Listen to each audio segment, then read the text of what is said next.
Fitzgerald Kennedy, do solemnly swear. I, John Fitzgerald Kennedy, do solemnly swear. That you will faithfully execute the office of President of the United States. That I will faithfully execute the office of President of the United States. And will, to the best of your ability. And will, to the best of my ability. Preserve, protect, and defend the Constitution of the United States. Preserve, protect, and defend the Constitution of the United States. So help you God. So help me God.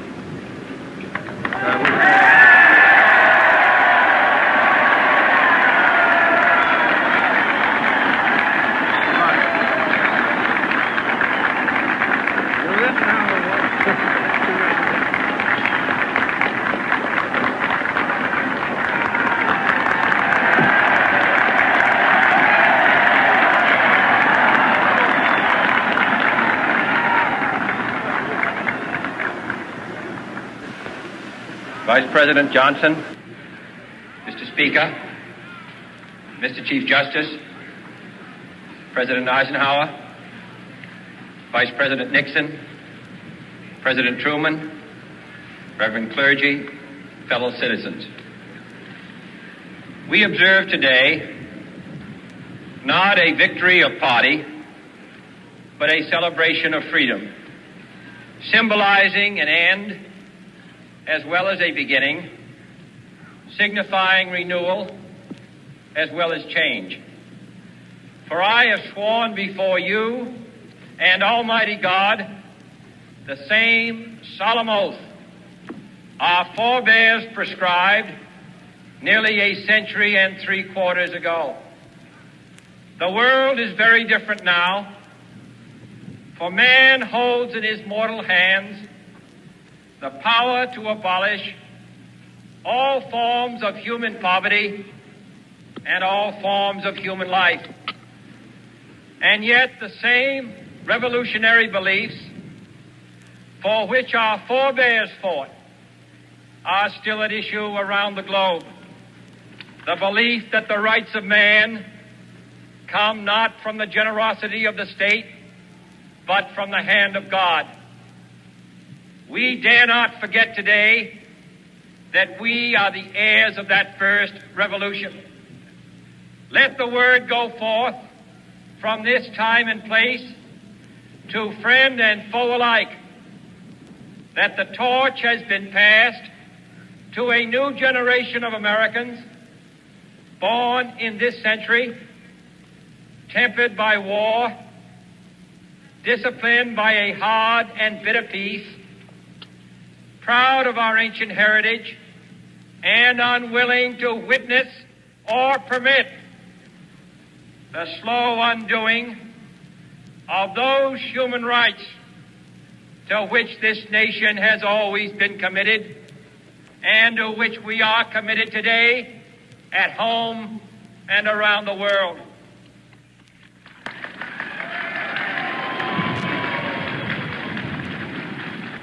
Let every nation know, whether it wishes us well or ill, that we shall pay any price, bear any burden, meet any hardship, support any friend, oppose any foe to assure the survival and the success of liberty.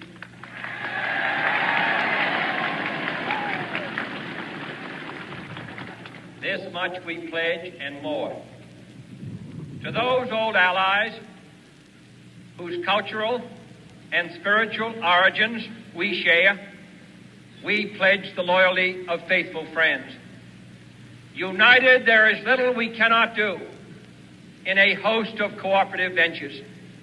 Divided, there is little we can do, for we dare not meet a powerful challenge at odds and split asunder. To those new states whom we welcome to the ranks of the free, we pledge our word that one form of colonial control shall not have passed away, merely to be replaced by a far more iron tyranny. We shall not always expect to find them supporting our view, but we shall always hope to find them strongly supporting their own freedom, and to remember that in the past, those who foolishly sought power by riding the back of the tiger ended up inside.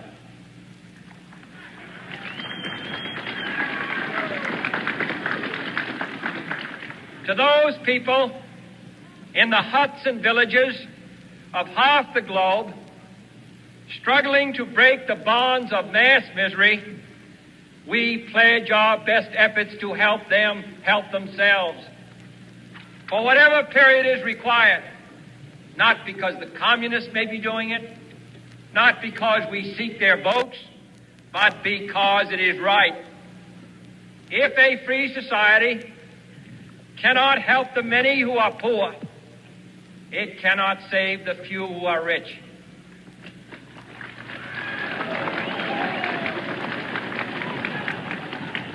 To our sister republics south of our border, we offer a special pledge to convert our good words into good deeds, in a new alliance for progress, to assist free men and free governments in casting off the chains of poverty.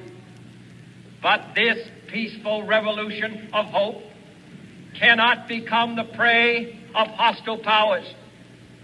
Let all our neighbors know that we shall join with them to oppose aggression or subversion anywhere in the Americas. And let every other power know that this hemisphere intends to remain the master of its own house.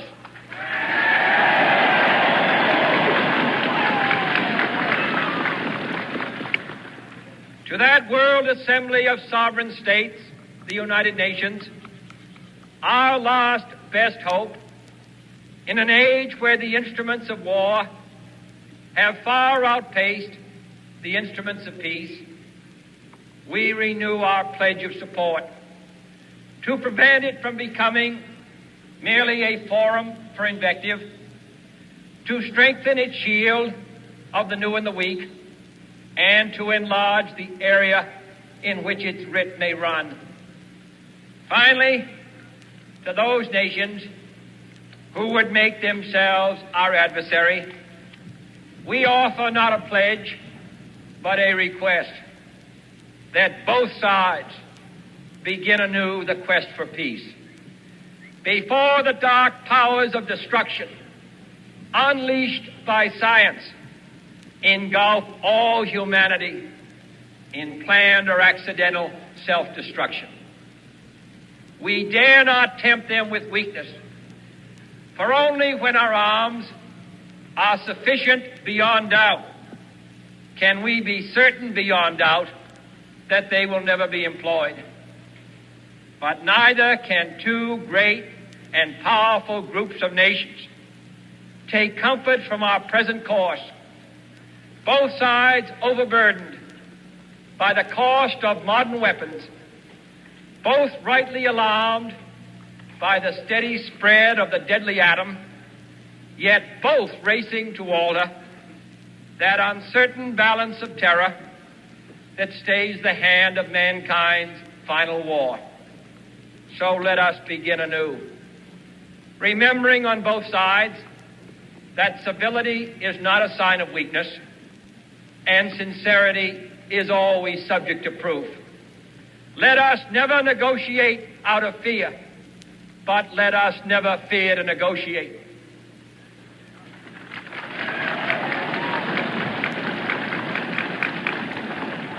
Let both sides explore what problems unite us, instead of belaboring those problems which divide us. Let both sides, for the first time, formulate serious and precise proposals for the inspection and control of arms, and bring the absolute power to destroy other nations under the absolute control of all nations.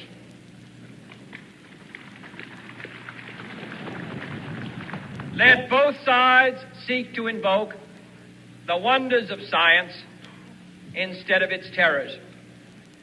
Together, let us explore the stars, conquer the deserts, eradicate disease, tap the ocean depth, and encourage the arts and commerce.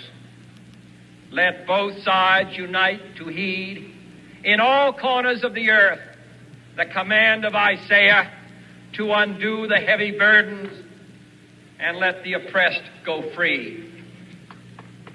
And if a beachhead of cooperation may push back the jungle of suspicion, let both sides join in creating a new endeavor, not a new balance of power, but a new world of law where the strong are just and the weak secure and the peace preserved. All this will not be finished in the first 100 days, nor will it be finished in the first 1,000 days, nor in the life of this administration, nor even perhaps in our lifetime on this planet. But let us begin.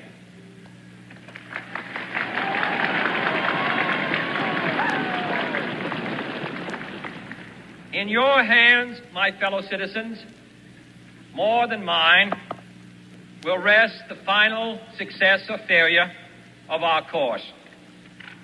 Since this country was founded, each generation of Americans has been summoned to give testimony to its national loyalty.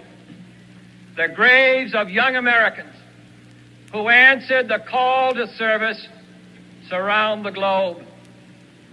Now the trumpet summons us again, not as a call to bear arms, though arms we need, not as a call to battle, though in battle we are, but a call to bear the burden of a long twilight struggle, year in and year out, rejoicing in hope, patient in tribulation, a struggle against the common enemies of man, tyranny, poverty, disease, and war itself.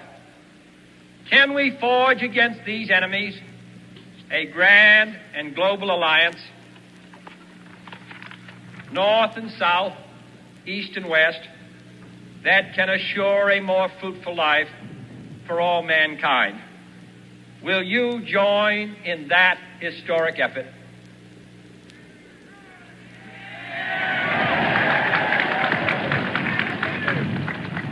In the long history of the world, only a few generations have been granted the role of defending freedom in its hour of maximum danger.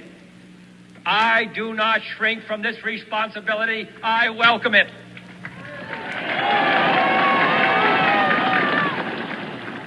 I do not believe that any of us would exchange places with any other people or any other generation.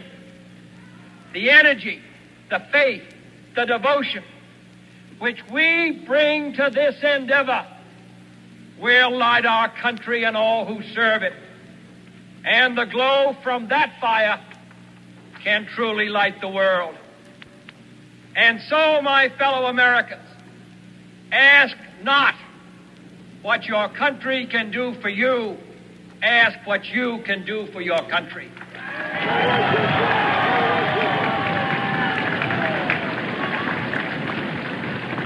My fellow citizens of the world, ask not what America will do for you, but what together we can do for the freedom of man.